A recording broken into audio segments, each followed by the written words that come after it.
Hello there, and welcome to this fast track video. In this fast track video, we're going to be teaching you about audio equipment. Each video is going to be very different, and it's going to dive deep into specific audio equipment.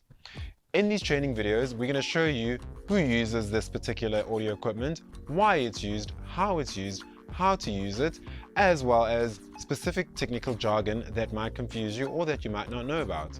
So without further ado, let's jump into this training video and learn more about audio equipment. Let us first have a look at what is a mixing console. A mixing console is a device that combines multiple input signals into a combined output signal. This is commonly a stereo signal, but can also be routed into multiple mono signals. Mixing consoles are also used to change the characteristics of an input and output signal. This means that mixers sit in the processing stage of an audio chain. Mixers come in various shapes, sizes, and with many features.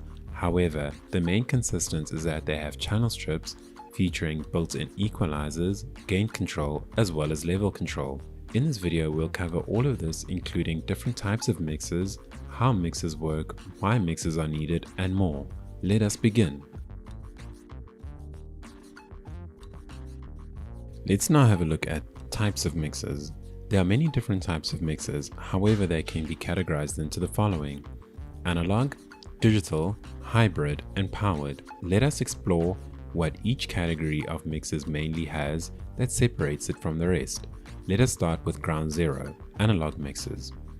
Analog mixers have been around since the beginning and have basic functions which serve the basic needs of a mixer, bringing multiple inputs together and sending them into a stereo output. Common but not limited traits that an analog mixer will have will include individual channel inputs, individual gain control on each channel, individual equalizer control, individual level control, auxiliary sends, built-in effects, signal indicators, mainly on the input and output stage, output level controls, and last but not least, a headphone or a monitor output, accompanied by a level control for this purpose. One of the biggest features of an analog mixer is that all the features are tactile. Mainly, all the available controls are right in front of you, and you can make changes without having to navigate through secondary functions or menus. This leads us into digital mixers. Digital mixers have the same features as analog mixers, however, they have functions that make each individual mixer meet the user's needs and wants. Firstly, on digital mixers, many controls are found in one big channel strip that the user can access by selecting the individual channel. This makes the mixer look more complicated than it really is, as not all functions are right in front of the user. However, the majority of digital mixers have color screens. Many also have touch screens, which makes accessing features and functions a lot easier. Many manufacturers are creating mixers without any physical controls on the actual mixer. These mixer boxes with input and output connectors, all the controls of the mixer are handled on software controls via a tablet or a computer. Digital mixers allow for the rerouting and redirecting of audio. In a traditional analog mixer, audio goes from the inputs directly to the mixer's output. However, a digital mixer allows for audio to be redirected from the main output to either an individual output or a selected mono stereo output that is available to the mixer. Many digital mixers also allow for audio recording to happen directly onto the mixer without the use of a recording device. This function allows for individual audio channels to be recorded as individual tracks, commonly known as stems, and a master stereo channel. Last but not least, one of the biggest drawing cards to a digital mixer would be the built-in effect processors. Although analog mixers have built-in effects, these are limited to a single or even two effects. However, there is not a very large variety, and users are limited to how much control they have over the effects. Digital mixers have a larger variety of effects and a stronger effect engine. Users can determine where the effects will go and whether there will be pre or post fader. And lastly, users will have more control over how the effects will work and sound. Next up, let's look at hybrid mixers. As it is in the name, hybrid mixers are a combination of analog and digital mixers. They sit in between the two and will have all the features of an analog mixer and some extras of a digital mixer, such as more than one effect bank, the ability to route the output to more than one stereo output, but to a limited number of outputs, the ability to record audio, mainly only as a stereo file, on a removable storage medium such as a flash drive or an SD card, or to a computer via USB. Lastly, hybrid mixers have built-in media players that will allow audio playback from various devices such as a USB flash drive, an SD card, and Bluetooth. Last but not least, powered mixers. Powered mixers are analog mixers, however, the biggest difference being a powered mixer has a built-in amplifier. This means that the amplifier can have passive speakers connected directly to the mixer, and the mixer will power the speakers and send audio to the speakers. Many, if not all, powered mixers contain a graphic equalizer on the main output. This will help the user sculpt the audio based on the environment the mixer will be in. That is it for the types of mixers that are available. Before we move on, let's recap the differences and see examples of each. Analog mixers offer full tactile control, basic input and output functions.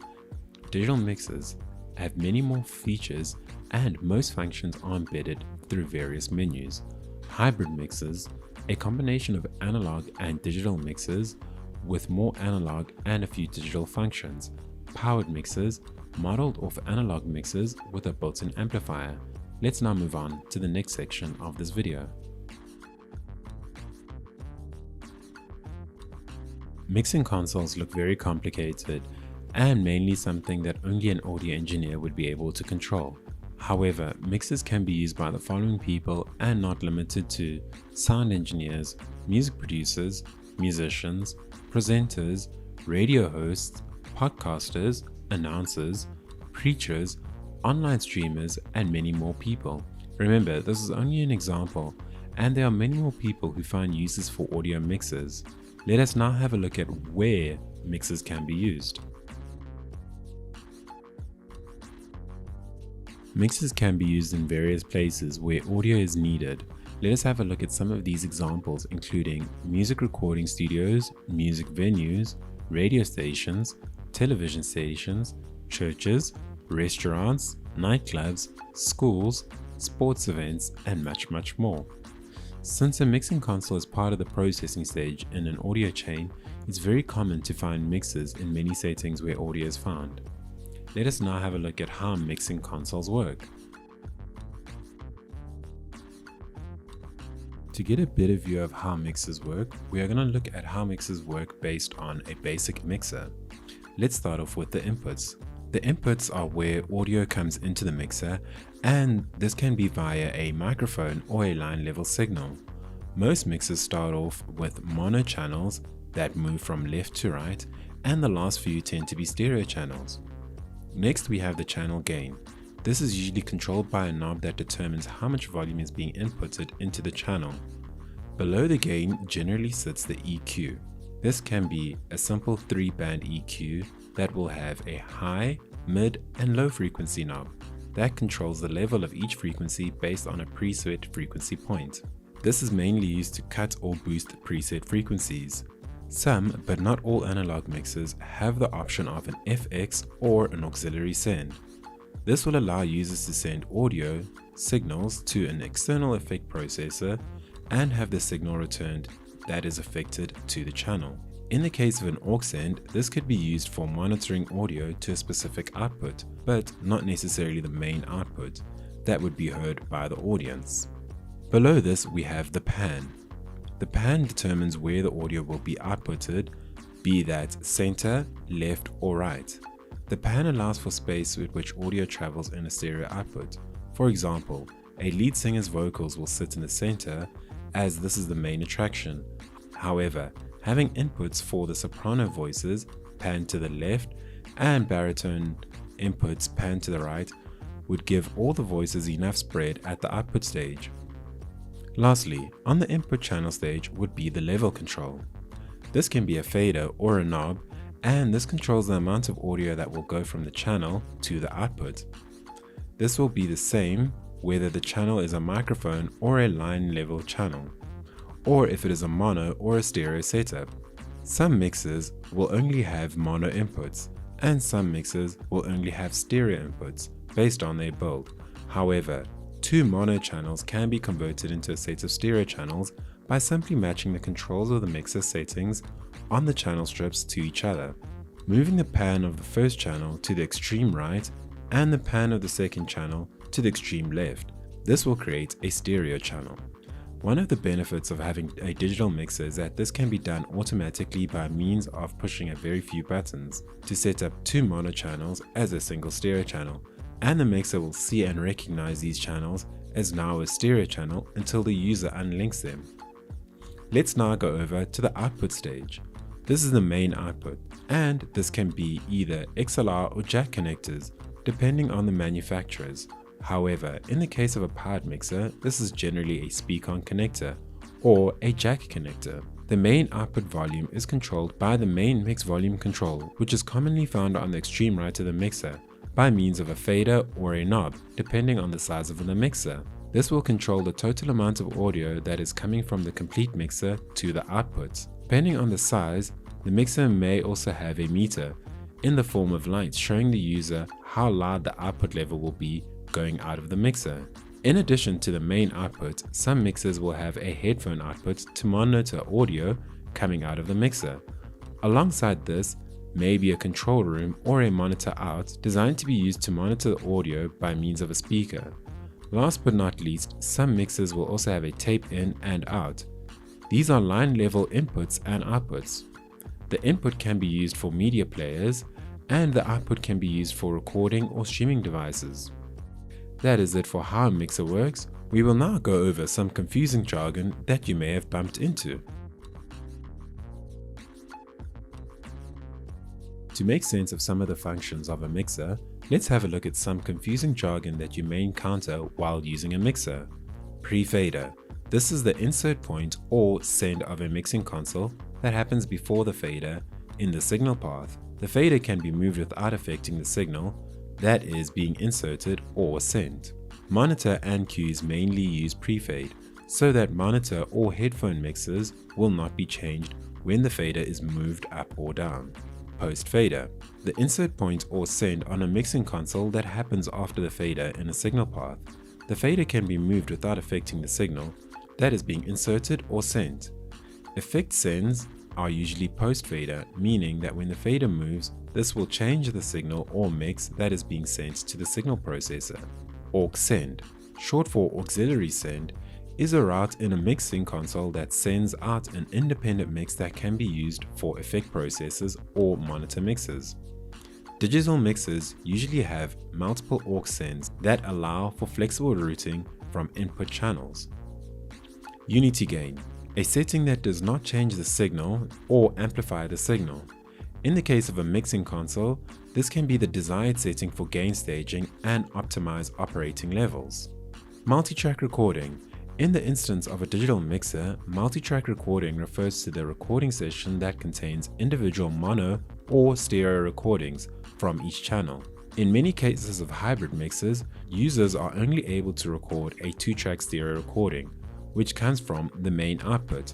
However, with a multi-track recording mixer, for example, if the mixer has 32 inputs, the mixer will record 32 tracks from all 32 inputs. Motorized faders or flying faders are mainly found on digital mixers, are faders that are mechanical that can move up and down on a mixing console without user intervention. This is useful for scene recalls when a user wants to recall level settings for a session without having to move each individual fader to the required levels. Direct out refers to an output that is patched directly to an individual input channel on a mixer. This is generally found above or below the input connector on a mixing console. Depending on the configuration, this can be pre or post fader, and there's usually a switch to activate this function. Direct outputs are usually useful to do multi-track recording from an analog mixing console to a multi-track recorder. Now that we have gone over the confusing jargon, let us now have a look at which mixer will work for which user and application. Now that we've had a chance to look at the type of mixers that are available, let's now have a look at who would use what type of mixer based on their application. Let's first begin with a simple one-man band or a small band, someone who's doing presentations, a small bar or restaurant, or even a small podcasting studio. A small format hybrid mixer would be ideal. This would allow them to plug in all the analog inputs and have the option of using effects to give the sound or performance a little more character. The added function of USB stereo recording and playback would allow users to record performances, to distribute or to upload for promotional purposes, and also allow the option for users to playback digital audio formats during the performance. These mixers roughly start off at 2,000 Rand and can go up all the way up to 9,000 Rands. Next up, anyone that operates a large band, church, a theater, concerts, a music studio, or even a school could look at a digital mixer for their system. This will give them the options of running multiple effects, multiple inputs, multiple outputs, and as well as the ability to recall settings based on the performance at hand. This is very useful in a live performance situation where many different musicians are performing at different times. Rather than having to write down how each band must be set up for their performance, during soundcheck, the sound engineer can simply save performance settings into the desk, and when it comes time to perform, the settings can simply be recalled. Given that the environment may be different from soundcheck to performance, the sound engineer will have a great foundation to work with and be able to produce the best quality playback. Looking at a digital desk from a studio perspective, a studio user may want a digital desk to have a larger array of effects and effects that are not computer-based to enhance the recordings and mixes. Some digital desks also allow for control of their DAW software via the desk. Digital desks roughly start off at 15,000 Rands and can go up into the 200,000 to 300,000 Rands, depending on their features and functions. Next, we have anyone who needs a simple setup for an audio in and audio out. This could be a school, a church, a radio station, a presenter, a singer, or even a gigging DJ. An analog mixer will do. The sources of the inputs may just be instruments or vocals or an external media player. The user may require the mixer to keep control of their input levels, with some equalization on each channel, and a feed out into an output system, which would be their speaker or PA system. The users of an analog mixer may not want effects or the ability to record what is being done.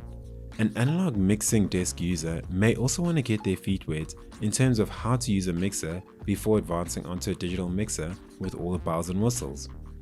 Some older and more seasoned engineers also prefer analog mixers for big shows, as they are more comfortable with the more hands-on approach of an analog mixer without the endless menus and complex interfaces. Many users of analog desks may also fall into the users of powered mixing desks, as the added benefits of having a powered mixer with a built-in amplifier will be useful for anyone who's got passive speakers. This will also limit the amount of equipment that is traveled with. Rather than traveling with a mixer, an amplifier and speakers, the amplifier comes out of the equation and it is simply the mixer and the speakers. Analog mixers generally start off from roughly 1,000 Rand and can go up to all the way 30,000 to 40,000 Rands. We have now come to the end of which type of mixer would suit which user based on the application. Let's move on to the next section of this video. Thank you so much for watching this video. I hope you learned a lot and I hope you enjoyed it.